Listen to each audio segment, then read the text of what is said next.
Welcome to the Pioneer Podcast. This is Ernst Roots. Today is the 19th of December 2024, which means that tomorrow, the 20th, it would be exactly 110 years after the execution of Commander Jopie Fourie, which brought an end to the Afrikaner rebellion in 1914. And we're here to talk about this event, about why Jopie Fourie was hailed and is still hailed as such a hero by many of the Afrikaner people, and how we can make sense of the events that transpired during this rebellion that happened in 1914. Not only because it's interesting from an Afrikaner perspective, but also because we believe that there are some very important lessons that we can learn about these events also for our friends who do not live in South Africa.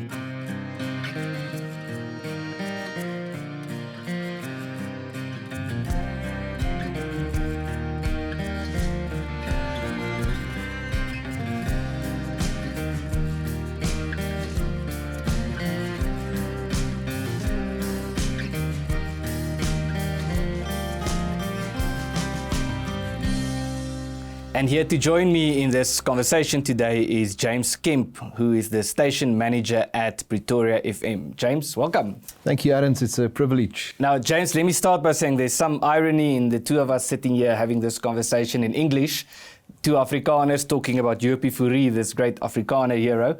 But obviously, as we know, the podcast is in English and it's aimed also at an international audience. Yeah, there's definitely a lot of irony in it, especially discussing Jopie Fourie in English, who was well known for and died for standing up against the English. So there's a lot of irony in this. And for Afrikaans language rights, among others. Absolutely, yeah. So let's start.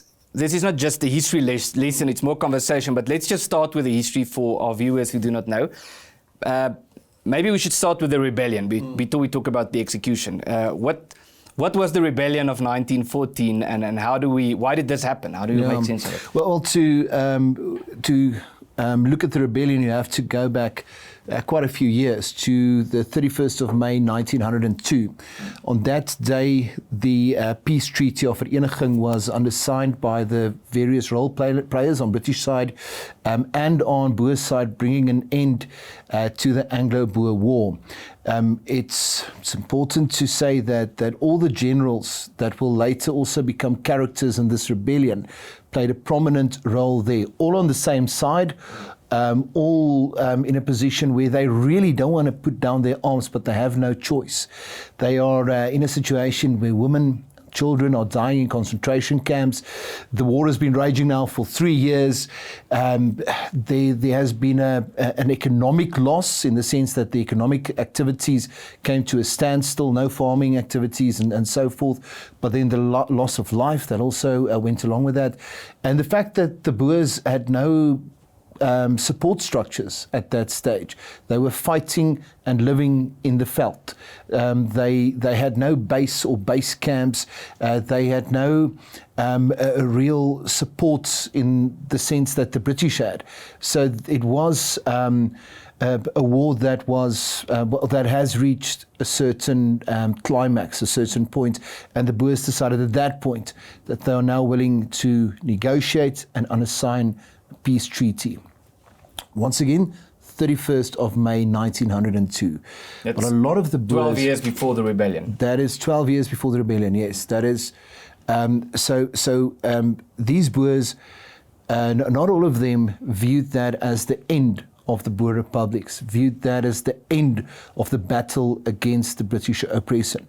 A lot of them said that this is merely a time out. This is merely taking a break, recuperating, getting ourselves organized so that at a later stage, when an opportunity arises, that we can stand up then, we can stand up again, and then see if we can restore the republics and regain our independence. And then if you fast forward a few years on to the 31st of May 1910, once again, the date 31 May is very important in the Afrikaner history. 31 May 1910, you see the union of South Africa, then coming into existence with General Louis Botha, also one of the prominent generals during the Anglo-Boer War, becoming the first Prime Minister of this new union, and Jan Smuts, General Jan Smuts. These are two heroes from the Anglo-Boer War, then becoming the Minister of Defence. And then a few years later, we see the outbreak in June of 1914 of the First World War. And the outbreak of the First World War was something that the different generals viewed from different perspectives. You had Botha and Smuts, once again heroes in the Anglo-Boer War, that said this is an opportunity, or this is an occasion where we have to stand with the British. We now fall under the British monarchy, and we have a duty towards the British Kingdom to position ourselves on their side during this First World War. And a lot of the other generals that said, but this war might just afford us the opportunity to regain our freedom. And if you then go into September that year, the Parliament of the Union voted and said, okay, we are going to acknowledge, we are going to participate in an invasion of the German colony, Southwest Africa, and we're doing that under British instruction. And that was where the final divide came between the generals of old, the generals of the Anglo-Boer War, with Botha and Smuts on the one side, respectively the Prime Minister and the Minister of Defence of the Union, and a few other generals saying, no, we should not participate in a war, and definitely not participate in a war as the British proxy here in the southern parts of Africa. And those generals that were quite outspoken about that were General Christian Beyers, General Mani Maritz, and then at a later stage, other generals also came aboard. General Jan Kemp was going to play an important role at a later stage as well. But that is basically where the rebellion, and where a lot of the Boers were pushed to the limit, that they said, up to here and no further. We are not going to act as puppets for the British monarchy. Well, maybe to link to this, because two of the most famous Boer generals, Christian de Wet and Koos de la Rey, also were a bit reluctant initially, but later on joined the rebellion to an extent, you could say, at least in de la Rey's part, because in some ways you could say the rebellion was sparked by the death of General Koos de la Rey, this renowned Afrikaner hero. So what's the story there? Yeah, well, if you look at the history in September 1914, the vote to invade the German colony of Southwest Africa was on the 14th of September. The next day, General Koos de la Rey was shot dead at a roadblock. Now, there's a lot of speculation about that. There's a lot of speculation about where de la Rey and Christian Beyers was headed on that day. Was it truly an accident? There's been a lot of speculation about that, because what happened for people that don't know the history. Beyers and de la Rey was traveling. There's a theory that says they were on their way to see General Jan Kemp in Potchefstroom. And to speak with him about the possibility of mobilizing the unit that he was in charge of. So that is one of the theories. But at that time, there was a gang that was operating in that vicinity called the Foster Gang. And the Foster Gang was apparently expected to more or less move in that direction. At that stage, de la Rey and Beyers was on their way to a roadblock where the South African police force, the Union police force, was managing a roadblock.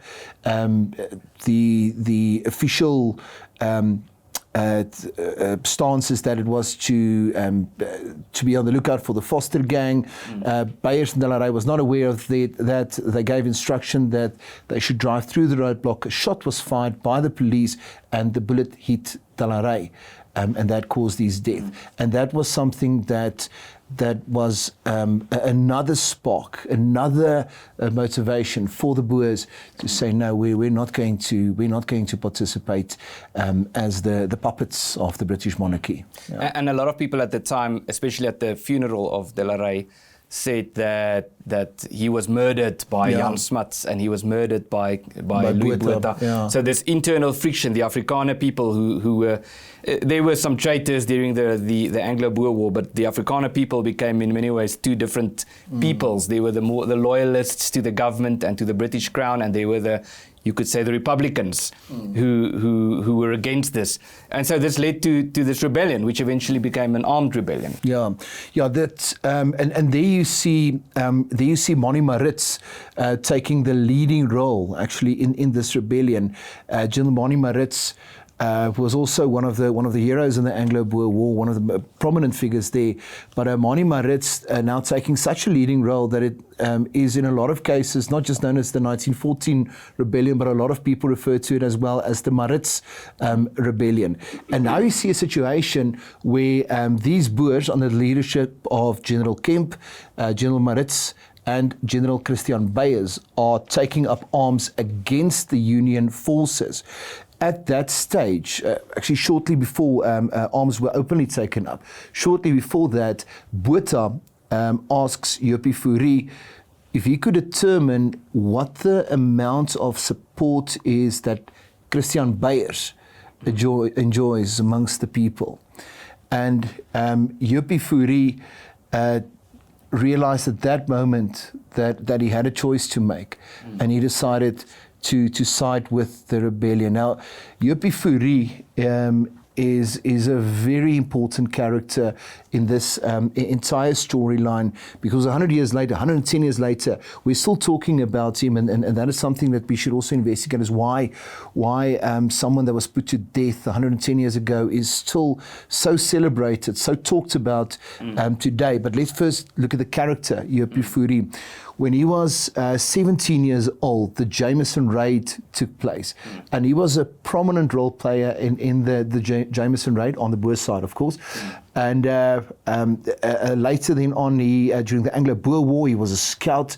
He was a messenger, what they called a transportreier. There was someone that conveyed reports about the different battles and made sure that information is shared. And then eventually he was wounded and then taken prisoner. And then much later, around 1912, he joined the Union forces, and he had the rank of captain. So we're talking here about a relatively young man who has done his duty, who has played his part, not only in the Anglo-Boer War, but also before that in the Jameson Raid, as now mentioned, as a 17-year-old. Now he's a captain in the Union forces, and he said, no, this is not going to be acceptable. This is not going to be accepted. Me trying to find out how much support General Beyers has. Jopie then hosts a public meeting. He calls the men together and tells them that we must stand up against Botha, stand up against Smuts, and then he was elected the commander of that force there. And now it's important, and this is going to come into play at a later stage during his trial and the punishment that was given to Jopie. During that time, he kept wearing his Union uniform while in battle, and he also never resigned from the Union forces. So from the Union perspective, this was not a commander of the Boer forces fighting a legal battle against the Union. This is a treacherous captain of the Union forces taking up arms against his own, against the Union that he is supposed to serve. So I don't know if there's any actual confirmation of this, but it is generally accepted that when Jopie Fourie joined the Union forces, that he had to undertake a loyalty oath to the British Crown. I think that's rather accepted as what he would have done to get that position or to be allowed into the Union forces. So this is someone that has undertaken an oath of loyalty, that is a captain in the Union forces, and is now riding around in that uniform, taking up arms against the Union and killing Union soldiers. Mm. So maybe one way to explain this signing of the loyalty oath is Jopie Fourie is today remembered as an Afrikaner nationalist hero or a patriot, and his biographers also say that there's no doubt that he was very patriotic towards the Afrikaner people, but politically speaking he was fairly moderate, and he comes from a fairly moderate family as well. So Fourie's family, for example, were supporters of Piet Joubert politically as opposed to Paul Kruger. Kruger was obviously the president, but he was the more conservative side. Piet Joubert was more in favor also of uniting with the British. And after the war, he was a staunch supporter of Botha, the Prime Minister, whom he regarded as a hero. Already when this friction was starting to transpire between the Unionists and the Republicans. And you're right, I think as the rebellion started to unfold, Jopie Fourie, in a sense, became disillusioned by his heroes. He had an admiration for Jan Smuts. There's a story in his biography of, I think it's in Louis Botma's book on the rebellion, of Jopie Fourie and Jan Smuts walking through Church Square with their arms locked into each other, talking about politics, and eventually took up arms against these people. And so let's fast forward now to how that ended, because in some ways his execution ended the rebellion. There was still the Battle of Uppington afterwards, but what happened there? Yeah, so Jopie Fourie was caught on the 16th of December 1914. Now, this was, I think, from many historians' perspective, this could be described one of the low points in Afrikaner history. If you look at the situation at that time, Jopie Fourie is now caught. General Beyers drowned in the Vaal River. You're sitting with Monima during a battle. During a battle, yes. Even though there's a lot of questions about Beyers' death, there was a post-mortem done, not just by the state but also by the family side, and it is generally accepted that Beyers did in fact drown. So you're sitting with Beyers that's dead. You're sitting with General. We're going to fast forward now a bit. We're sitting with General Christian de Wet that's been captured. You're sitting with Kemp and Maritz that will be captured a few months later in February. So you're sitting with these heroes from the Anglo-Boer War that is now either dead or imprisoned on the one side, and on the other side you're sitting with Botha and Smuts that can only be described as subjects of the crown. Now Jopie Fourie is captured. Go back to 16 December. Jopie Fourie is captured, which is also a very symbolic day, the 16th of December in Afrikaner history, which is the day of the vow. And on this day, Jopie Fourie is captured. 2 days later, on the 18th and 19th of December, his trial takes place. Now, what's important to mention during the trial is that Jopie references the rebellion of Slagtersnak. And it's important to take note of this because this is an occurrence of 100 years previous, during the early 1800s. There was a rebellion, it's also called the Besaidnout Rebellion, that took place in the Eastern Cape, and then the outcome of that was that the British had 5 of the men executed by hanging. Now, during the hanging, 4 of the 5 ropes broke and the men fell. The people that was present during that hanging begged the executioner and the officials there. They begged them not to hang the men again, telling them that this is God's way of intervening. They would hear nothing about that, and the executioner had them strung up again and hung. So the 5 men were then hung that day. Jopie Fourie mentions Slagtersnak, and he says, if you look at that history, why on earth are we sitting here 100 years later being loyal servants of the British Crown? It is our duty to stand up to them. Fortunately, the authorities do not see it the same way, and Jopie Fourie is then ordered to be executed by firing squad, something that will then happen 2 days later on the 20th of December. And these dates are very important because you can see how hastily Botha and Smuts actually got rid of Jopie Fourie. They wanted to get this done with as fast and as quickly as possible. But it's also important to mention that from the leadership side, from the Afrikaners side, they wanted to see if they can convince Smuts that they should not kill, they should not put Jopie Fourie in front of a firing squad. But from Botha's side and from Smuts' side, according to historic testimonies, there was no way that he was going to budge with regards to Jopie Fourie, and that Jopie Fourie would be killed on the 20th of December, which was a Sunday.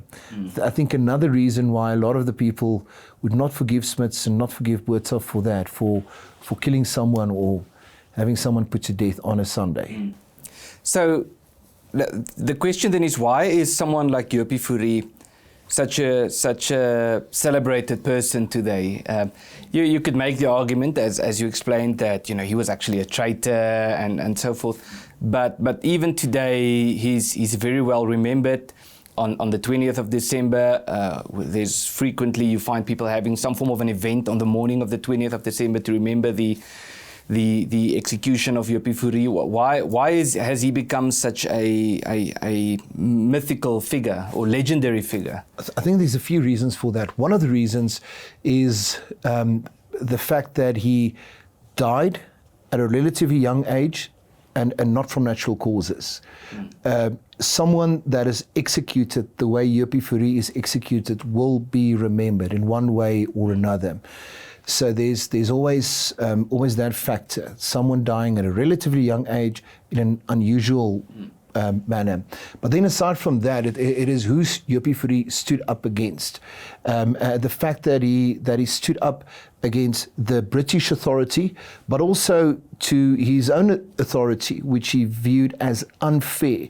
And when history judges Smuts and it judges Botha, it judges them quite harshly. Now, there's a lot to say about Smuts and his role in later years, and there's a lot of things to take into consideration about Smuts' later role, and there's certain groups, certain people that says Smuts should be revered as a very important international role player, and there's a lot of merit in that.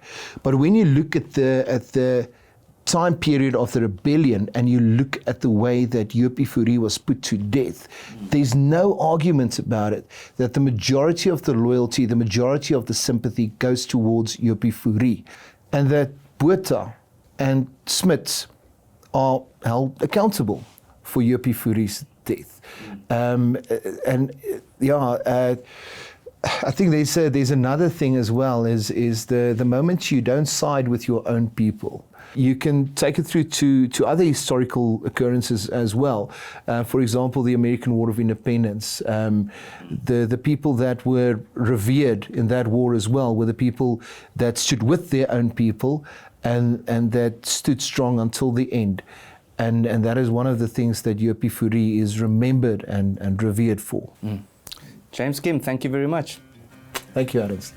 Hi, I'm Ernst Roots. If you support this podcast and the work that we are involved with as the Afrikaner Foundation and the broader solidarity movement in South Africa, I want to encourage you to become a more active supporter. You can do this first and foremost by subscribing to our various social media channels, by leaving a comment and sharing what you have seen. But other than that, also by making a small monthly contribution to the work that we are doing through the Afrikaner Foundation's website, or by making a once-off donation. Links in the description.